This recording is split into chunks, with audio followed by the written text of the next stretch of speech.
টগর গাছ ভর্তি হয়ে গেছে। বাগান দেখো শুধু। নমস্কার বন্ধুরা, কেমন আছো সবাই? আশা করি তোমরা সবাই খুব ভালো আছো, আমিও ভালো আছি। তো বাগান থেকে যেহেতু সেদিন ঘুরে গেছিলাম, কোনো সবজি তোলা হয়নি, তো আজ কিন্তু আমি যাচ্ছি সবজি তুলতে। সবজি বলতে পেঁয়াজ। এই যে দেখো আমার কাছে ঝুড়ি আছে, তো চলে যাচ্ছি। আর আমি কথা বলতে বলতে যাচ্ছি বলে দেখো ওইগুলোর ভাব দেখো, ওইগুলো দেখছে আমার দিকে। এই যে সূর্য মামা এখনো উঠে পারেনি, কুয়াশার জন্য দেখো মানে পুরো চারিদিকটা ঢেকে আছে, মানে কুয়াশাচ্ছন্ন আকাশ।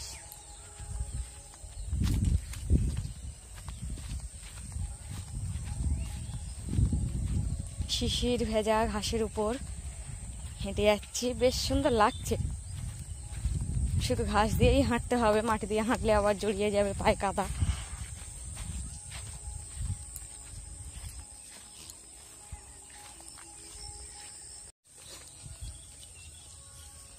দেখে দেখে তুলতে হবে, কারণ এখন সব পেঁয়াজগুলো তো আর এই যে এইটাই আমি সেদিন দেখিয়েছিলাম, আজকে তুলেই দেখালাম।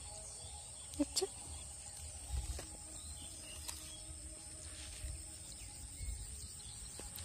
আর এখানে তো ঘাসের জন্য আর পেঁয়াজ দেখা যাচ্ছে না। বাহ, এখানে পেঁয়াজ তো ভালো বড় হয়েছে।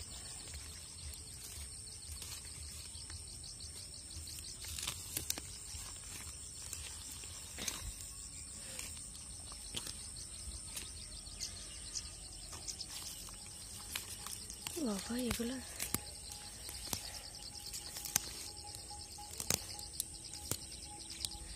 দেখো, এই পেঁয়াজটা দেখো শুধু।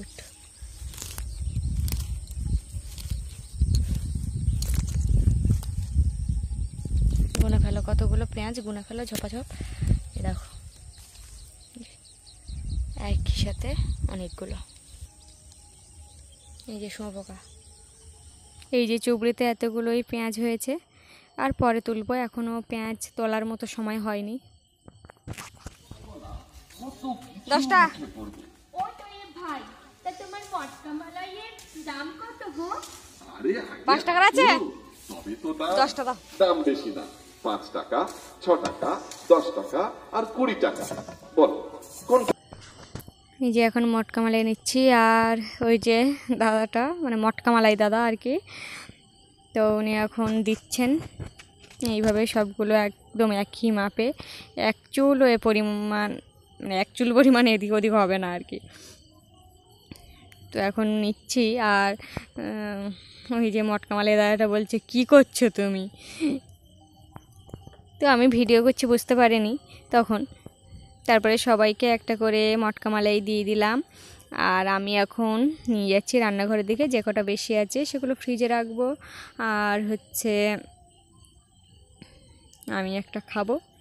তো খাচ্ছি শুধু বাদাম আর বাদাম। এমনি বাদাম খেতে ভালো লাগে, কিন্তু কোনো কিছুতে বাদাম হলে আমি খেতে পারি না।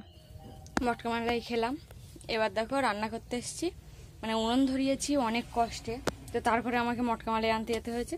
তো যাই হোক, এখন রান্না বান্না করে নিই, দুপুরে রান্না হবে। এখন বাজে প্রায় 12টার কাছাকাছি বেজে গেছে, কিন্তু মটকা মালাইটা একদমই ভাল লাগেনি। কারণ বাড়িতে যখন গরু ছিল, গরুর দুধ দিয়ে বাড়িতে মটকা মালাই বানাতাম, বেশ যা লাগতো না।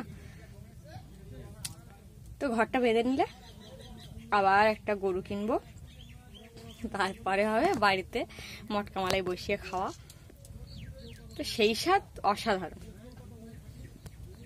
আজ রান্না আছে এই যে বাটা মাছ আর একটা মাত্র পোনা মাছ। আমি আবার মাছ টাছ খুব কম চিনি, তো এখন বাটা মাছের মাথাগুলো নিয়ে নিয়েছি, আর যে বাদবাকি অংশগুলো সেগুলো রাখা আছে, কারণ ওগুলো দেবো না। মাথাগুলো আগে খেয়ে নিই, তারপরে ওগুলো ব্যবস্থা হবে। আর এখানে আছে একটু ঘন্ট মতো হবে, আলু, বেগুন আর পালং শাক, তার সাথে কয়েকটা চিংড়ি আছে। তো চলো রান্না করে নেওয়া যাক, তারপরে তোমাদের সাথে শেয়ার করছি। তো এই যে পালং শাকে বেগুন চিংড়ি দিয়ে একটা ঘন্ট তরকারি হয়েছে, আর এদিকে ডিমের তরকারি ছিল।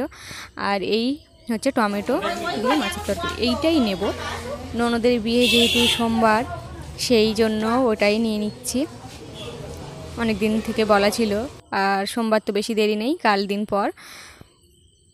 আর এই যে আমার যেহেতু নাকেরটা জোড়া লাগানোর কথা ছিল, তো আমি তো আর জোড়া লাগাতে পারবো না, তাই সোজা বাজারে চলে গেলাম স্বর্ণকারের ওখানে। সব কিছু মিলিয়ে মানে এক কাজে দুই কাজ হয়ে গেল আর কি। ওদিকে জিনিসটাও আমার দেখা হলো, না হলে বিয়ের দিনে দেখতে পেতাম একবার ওদের বাড়ি নিয়ে যাবে সবাই, যে যে জিনিস নিচ্ছে। আর আমার নাকের থেকে মানে ওই যে গুঁজিটা ভেঙে নাকের ওই যে পাইপ ওটার মধ্যে ঢুকে গেছিলো, তো ওই জন্য দেখো কত কষ্ট করে মানে খাটনিটা করে আর কি, কষ্ট নয়, ওটা খাটতে হবে ওর পেছনে, তারপরে ওটা আস্তে আস্তে বের করে নিতে হবে। তো এই আগুন দিয়ে আবার তাপ দিয়ে কী সব করছে, আমি তো আর বুঝি না, বুঝলেই তো স্বর্ণকার হয়ে যেতাম। তো শেষমেশ বাড়ি চলে এসেছি, নাকেরটা তো ঠিক হয়েছে। আর একটা রিমুভার কিনেছি, নেল পালিশ রিমুভার। তো তুলো যেগুলো ওগুলো দিচ্ছিলো আমি নিইনি, আর একটা ক্লিপ, তারপরে এই যে ব্লু হেভেনের আইলাইনার নিয়েছি। আমার সব থেকে ভালো লাগে আইলাইনার পরতে। আর এইটি সব কিছু মোটামুটি কেনাকাটা হয়ে গেছে। তো বন্ধুরা, ভিডিওটা ভালো লাগলে অবশ্যই লাইক শেয়ার কমেন্ট করো। আর এগুলো 50 পয়সা করে নিয়েছে, এখন আছে 50 পয়সার সময়, কিন্তু নিয়েছে, তো আমি 10টা নিয়ে নিয়েছি।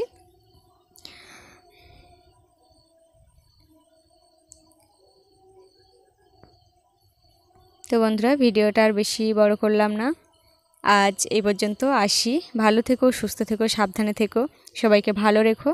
টাটা সবাইকে।